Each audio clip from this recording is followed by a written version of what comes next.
Bonjour à tous. Aujourd'hui, je vous propose de parler des objectifs qui ne sont pas natifs, c'est-à-dire qui ne sont pas faits pour aller directement sur votre appareil photo.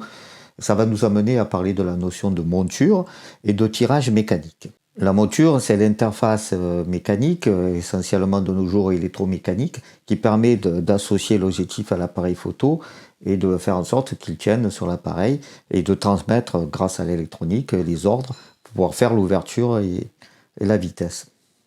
Qu'est-ce qu'on demande à une monture? Essentiellement trois choses: qu'elle soit solide, qu'elle soit durable et que ça soit facile à monter. On va trouver trois types de montures: les culasses à verrouiller, à vis et à baïonnette. Parmi les montures les plus anciennes, on trouve donc les culasses à verrouiller. Le principe, c'est de mettre en face la partie mâle de l'objectif avec la partie femelle de l'appareil photo et de verrouiller tout ça en tournant la bague. C'est le cas notamment des Canon FD, j'ai un exemplaire, je vais vous montrer tout à l'heure. Le gros avantage de ce système de monture, c'est qu'il y a peu d'usure.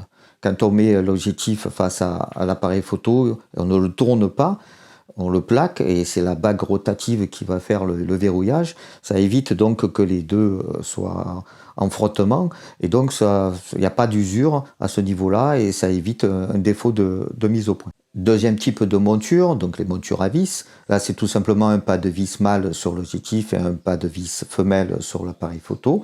Et donc, on va tourner pour pouvoir faire le verrouillage. C'est le cas des montures M39 et M42 qu'on va retrouver sur de nombreux appareils à une certaine époque. Troisième et dernier type de monture, donc les montures à baïonnette. Donc, c'est les montures qu'on trouve actuellement. Les deux autres montures ne sont plus utilisées sur les appareils. Et donc, c'est tout simplement un système de baïonnette. Et là, on va mettre l'objectif sur l'appareil photo et tourner et ça va faire le verrouillage. L'avantage, c'est que c'est simple, rapide et solide. L'inconvénient, c'est qu'il y a du frottement et donc il y a une usure qui va se faire avec le temps. Mais bon, il faut vraiment dévisser et revisser souvent son objectif pour avoir cette usure au fil du temps. La question qui est intéressante maintenant de se poser, c'est pourquoi on peut monter certains objectifs sur nos appareils et pas tous? Qu'est-ce qui fait que c'est possible dans un certain cas, mais pas d'autres? Finalement, sur une monture, on va trouver trois paramètres. Le diamètre, donc qui va être le même quel que soit l'objectif qu'on va visser. Le système d'accrochage, également, donc qui va être le même par rapport à une monture. Et puis après, donc, le tirage mécanique. Cette notion de tirage mécanique, j'insiste là-dessus parce que c'est là-dessus qu'on va se faire la différence sur la possibilité ou pas de monter un objectif.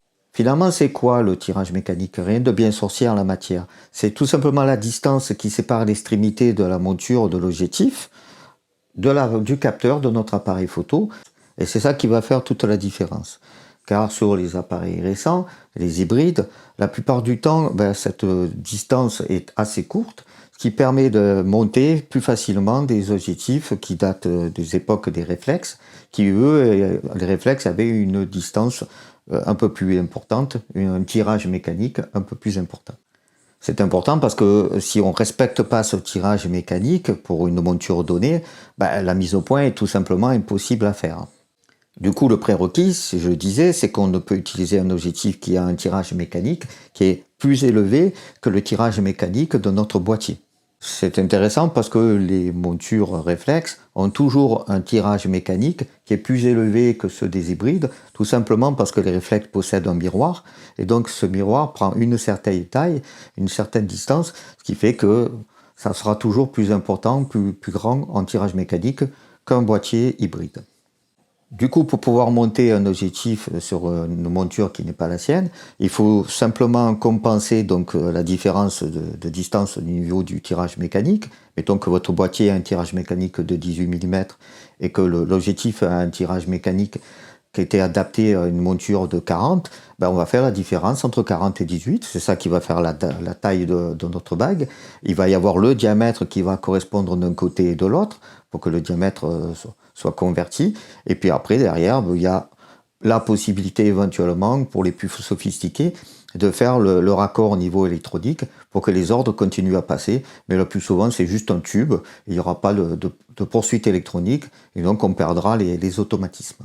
Donc je disais, ce que ça implique, c'est que le plus souvent, malheureusement, on perd l'autofocus.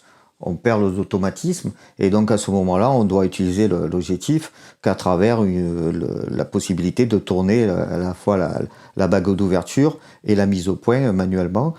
Mais à la fois, c'est une contrainte, mais à la fois, c'est aussi un avantage. Alors, c'est plus flatteur au niveau de l'usage. On apprend plus facilement comment doit fonctionner un appareil photo et qu'est-ce que la mise au point, comment ça fonctionne tout ça. Et vous allez voir que c'est plutôt gratifiant pour vous si vous vous exercez à procéder en la matière. Je disais pour terminer, je vais vous montrer quelques exemples que j'ai en ma possession. Vous allez voir, j'ai quelques montures et quelques marques différentes et que à peu près tout peut s'adapter tant qu'il y a cette fameuse contrainte au niveau que la bague, il faut au moins pouvoir faire à la fois la partie femelle et la partie mâle et la différence de diamètre. Donc, vous ne pouvez pas malheureusement monter sur un hybride récent d'une marque tierce à partir du moment où les tirages mécaniques sont assez proches. Je vais commencer par le Canon FD. C'est le premier objectif que j'ai acheté d'ailleurs sur le Sony A7 II. Je n'ai même pas acheté d'objectif natif Sony. J'ai acheté directement cet objectif-là. Le boîtier nu plus cet objectif-là qu'on trouve d'occasion assez peu cher. Donc c'est un Canon FD 50 mm. Vous connaissez l'importance qu'on donne à cette focale. On dit que c'est la focale standard. Et il ouvre surtout à 1.4, donc une très grande ouverture, ce qui permet d'avoir vraiment toute une qualité au niveau d'image et aussi au niveau de la lumière qui rentre, qui est beaucoup plus importante. Donc la seule contrainte, donc je disais, c'est d'avoir cette bague d'adaptation. Je vais la dévisser, vous allez voir, c'est assez simple. Il ne s'agit jamais qu'un seul tube, hein, c'est un tube avec la baïonnette pour pouvoir monter donc côté objectif femelle et puis côté mâle après sur l'appareil photo. Et donc vous allez voir, ça s'adapte assez facilement. Et derrière l'objectif, qui est assez tout petit, vous allez pouvoir l'utiliser sur votre appareil photo, même si c'est pas du natif. Comme je disais, la seule contrainte, c'est de devoir utiliser donc la base de mise au point, la bague de mise au point qui est ici, et donc la bague pour pouvoir régler l'ouverture qui est ici. Voilà, c'est une petite contrainte, mais un gros avantage, c'est que pour une petite somme, parce que c'est souvent des objectifs qu'on trouve assez fréquemment, parce qu'on en a vendu des tonnes pendant de longues années.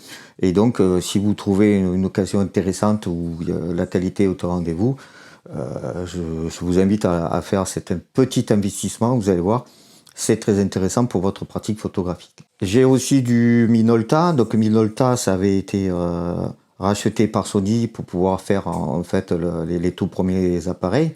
Sony s'est pas lancé comme ça à l'aventure sans réfléchir. Il a d'abord acheté Minolta pour profiter de leurs connaissances. Et donc, ce n'est pas forcément adapté directement. On peut pas mettre ce type de monture AF Minolta directement sur l'appareil photo Sony A7. Mais donc, on trouve une bague qui est assez sommaire, hein, pareil. C'est quelque chose d'assez simple. C'est vraiment qu'un seul tube avec une petite bague qui va nous permettre cette fois-ci de pouvoir faire l'ouverture.